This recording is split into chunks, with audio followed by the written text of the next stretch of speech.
Hola, buenas tardes, bienvenidos a una sesión más de nuestro curso de Matemáticas 1. El día de hoy vamos a tener una sesión de horror, porque estamos en esto del Día de Muertos y la gente se viste de zombies. Y tengo preparada una clase que trata de un tema un poco horroroso, ¿no? Aunque a los matemáticos lo horroroso a veces nos parece bonito. Y ese tema es hablar de los números irracionales y de las fracciones continuadas. Y vamos a contextualizar esta clase de horror, ¿no? Si ustedes se acuerdan, en nuestro curso nosotros empezamos a estudiar unos números muy sencillos, que son los números naturales, y decíamos que era nuestro conjunto más pequeño, o de los enteros positivos. Y después decíamos que a esos se los comían los números enteros, que incluían tanto a los positivos como a los negativos. Y así, en ese orden del pescado más grande se come al pescado más chico, llegamos a los números racionales. ¿Quiénes eran los números racionales? Bueno, aquellos que se podían escribir con punto decimal o bien en formato de una fracción. Y les decía, cuando recién nos conocíamos, que había otro conjunto que completaba al conjunto de los números reales, que son los que se estudian en la prepa, pero que no se comía a los anteriores, sino que era una especie de chipote que le producía dolores de cabeza a los matemáticos, y en particular a los griegos, porque estos números son muy antiguos. ¿Y qué decíamos de esos números? Bueno, pues los comparábamos respecto a los racionales. Si ustedes se acuerdan, los racionales, que son los últimos que vimos, porque estuvimos trabajando mucho tiempo con operaciones con fracciones, bueno, tenían la característica de escribirse como el cociente o la razón de dos números, y ahí el nombre de racionales.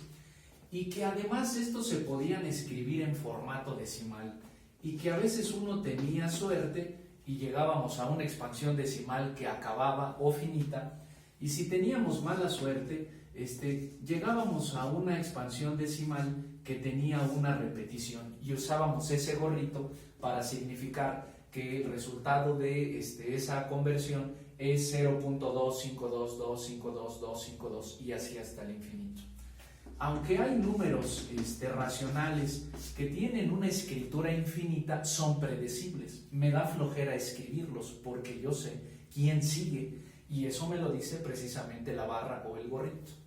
Bueno, pues los irracionales son también infinitos en su escritura, lo cual significa que nunca terminaremos de hacerlo, pero tienen un pequeño problema, y es que esos nunca le podemos encontrar un patrón para poder saber cuál es la cifra que sigue.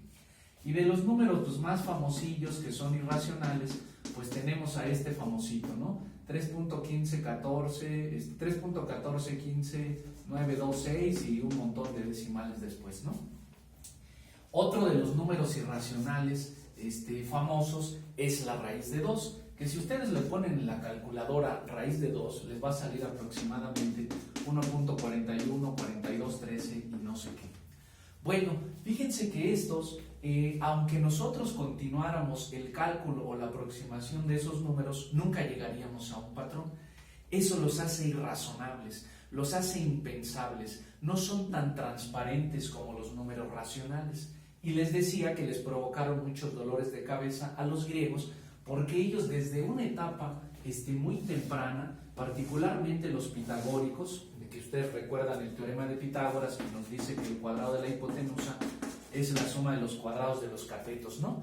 Bueno, pues ellos hicieron un dibujo muy sencillo, un triángulo rectángulo isósceles, cuyos catetos medían 1, y aplicando el teorema de Pitágoras, resultaba que el número que debía ir en la hipotenusa era algo así como alguien que al cuadrado nos diera exactamente 2. Modernamente nosotros lo escribimos como raíz de 2, pero esta escritura en realidad significa la imposibilidad de una escritura, la imposibilidad de poder detallar precisamente quién rayos es ese número. Ese número los pitagóricos lo descubrieron, y resulta que lo mantuvieron en secreto, porque esa cantidad era inconmensurable. ¿Qué significa que era inconmensurable? Que no había números de los que existían en esa época que nos pudieran dar cuenta de quién era este maldito número. ¿Y por qué les causaba dolor de cabeza a los griegos? Es que ellos estaban seguros de que el universo era matemático, y que toda magnitud que existiera en el universo le debería de corresponder un número. y este que está aquí no existía ninguno. Y entonces uno dice, ¿y por qué le llamaban raíz de 2, maestro, si no era un número que existía? Bueno, pues recuerden que para los griegos los números que existían o sus números favoritos eran los números racionales. Si ellos querían producir un nuevo número, pues había dos maneras, ¿no? Imagínense que este es un número conocido, ahí como esa figurita deforme, y una manera de producir nuevos números, bueno, era pues multiplicarlos por alguna cantidad, es decir, sacar sus múltiplos, eso nosotros lo conocemos como encontrar la tabla. Y otra manera que fue la gran genialidad de los griegos es decir, bueno, tal vez no quiero múltiplos, pero puedo encontrar cachitos o partes de ese número viejo. Eso es lo que nosotros conocemos como las fracciones o las partes. Bueno, resulta que raíz de 2 era un número al que no le podían encontrar una manera de escribirse como el cociente de dos números. Fíjense que eso era un trabajo muy arduo, buscar y buscar en el conjunto de los números naturales para formar fracciones y no poder aproximar a ese número racional. Y uno diría, pues a lo mejor eran sonsos, maestro, porque hay muchos números a los que nosotros les podemos sacar raíz y sí llegamos a un número exacto. Por ejemplo, tal vez recuerden, este procedimiento lo vieron ustedes seguramente por ahí en la secundaria. Voy a agarrar un número ahí decimal, este que está aquí, 4976. Y yo quiero calcularle su raíz cuadrada. Uno diría, pues se puede aproximar, maestro. Voy a empezar de la siguiente manera. Voy a tratar de aproximar un número entero que se acerque a 10 cuando lo elevo al cuadrado. Obviamente eso será 3, ¿no? Porque 3 al cuadrado me da 9 y es el número que más se le acerca. Si yo le pongo 4 ya me da 16 y me pasé de 10. Entonces uno diría, aproximadamente la raíz de ese número que está ahí es 3 y algo más. Recuerden que el algo más es el punto y ahí van los números racionales. Y uno diría, fíjese maestro que si sabemos que ese número que estoy buscando está entre 3 y 4, porque a 3 le falta y 4 se pasa, pues uno puede utilizar la división en décimas, es decir, pensar en el 3.1, en el 3.2, en el 3.3 y ya se imaginaron, ¿no? Hasta el 3.9. Y alguno de ellos, si lo elevamos al cuadrado, se acercará un poco más que lo que hace 3. Si ustedes intentan hacerlo, se darán cuenta que 3.2, cuando lo elevamos al cuadrado, es el que mejor aproxima en las décimas y nos da 10.24. Si ustedes utilizaran el 3.3, que es el que sigue, se darían cuenta que nos da 10.89. Fíjense que ya nos pasamos porque estoy sacando la raíz de 10.49. Entonces digo, este es el que mejor lo aproxima y se lo agrego acá, ¿no? Y luego uno diría, o sea que la raíz que estoy buscando está entre 3.2 y 3.3.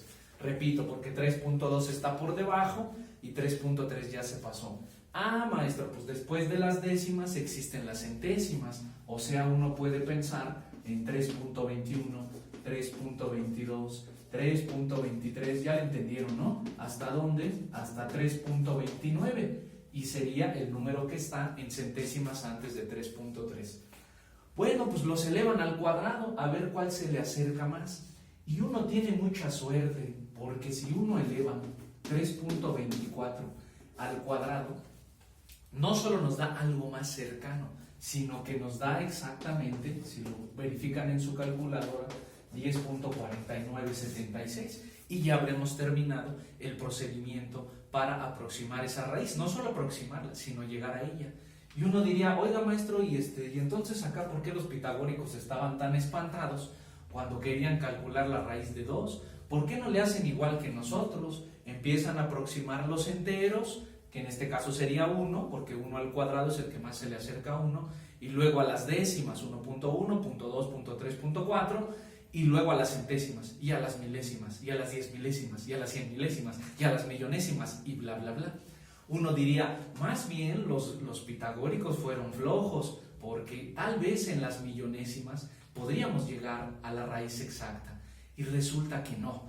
Resulta que los griegos, bueno, no eran flojos, de hecho, pues trabajaban mucho en las matemáticas y se dieron cuenta que era imposible, que después de hacer el intento de aproximar esa raíz muchas décimas de muchos lugares o muchos dígitos después del punto, pues resulta que no llegaban.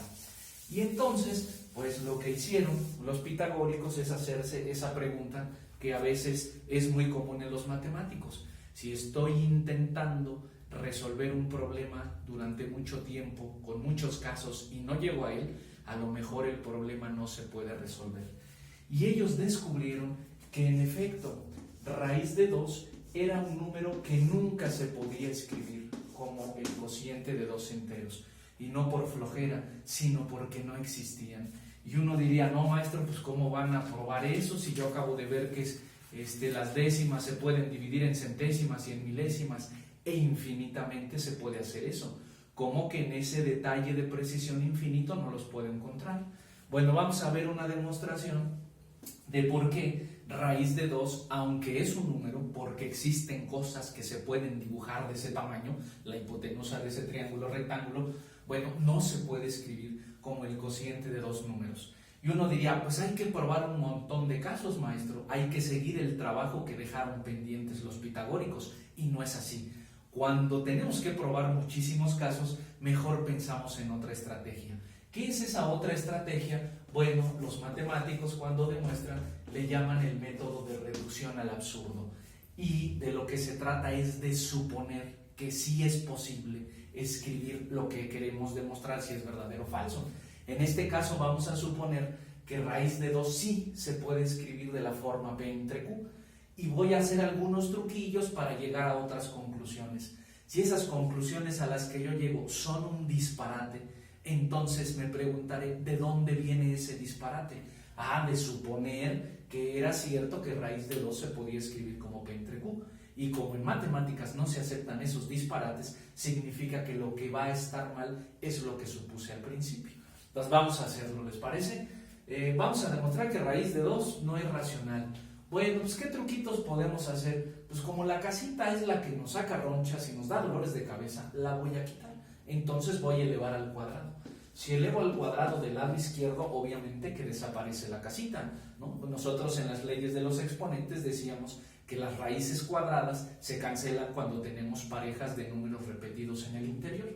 Y del otro lado nos quedaría pues P cuadrada sobre Q cuadrada, ¿no? Que recuerden que P y Q son enteros, son 2 de esos que les gustaba pensar a los griegos, y que además vamos a suponer que ya están escritos en su mínima expresión, porque recuerden que las fracciones a nosotros nos interesan simplificadas, para no andar trabajando con números muy grandes. Entonces vamos a considerar que P entre Q ya estaba simplificada. Y luego, ¿qué hacemos, maestro? Pues hay que echarnos un despeje, ¿no? Porque también los racionales son medio complicados y voy a pasar la Q del otro lado multiplicando. Y me quedaría que P cuadrada es 2Q cuadrada. Y voy a interpretar eso. Fíjense que cuando yo elevo al cuadrado P, que es un entero, es lo mismo que un número multiplicado por 2. ¿Eso qué significa? Bueno, que esto que está aquí es un número par. Y uno dice, ¿cómo puedo obtener números pares cuando elevo al cuadrado? La única manera es que el propio P sea un número par, porque solo así puedo producir al cuadrado pues números con una paridad mayor. Entonces lo que uno concluye, aunque no sepa quién diablos es P, aunque sea sé que P es un número par. Y entonces uno dice, ¿y cómo son los números pares? Bueno, como el 6, maestro, que se escribe 2 por 3, como el 18, que se escribe 2 por 9. Los números pares, aunque yo no sepa quiénes son, siempre se pueden escribir como 2 veces alguien. Si me creen eso, entonces vamos a hacer la siguiente sustitución. En lugar de P voy a decir, pues es 2 veces alguien, algún desconocido, pero así se escriben los pares. Y voy a desarrollar ese cuadrado dentro de ese paréntesis, que lo hemos ensayado muchas veces en los ejercicios de exponentes y radicales. 2 al cuadrado 4 y m al cuadrado pues m cuadrada. Y entonces uno dice, pues ¿hacia dónde va uno, maestro? Pues a saber cómo diablos es P y Q, que son los 2 números de los que trata el problema. Y cuando yo quiero saber algo de un número, pues lo despejo para poder ver cuáles son sus cualidades. Fíjense que le estorba el 2, que por estar multiplicando lo pasaremos dividiendo. Pues va a dividir al 4, y la mitad de 4 es 2m cuadrada. Y vuelvo a interpretar eso a lo que he llegado.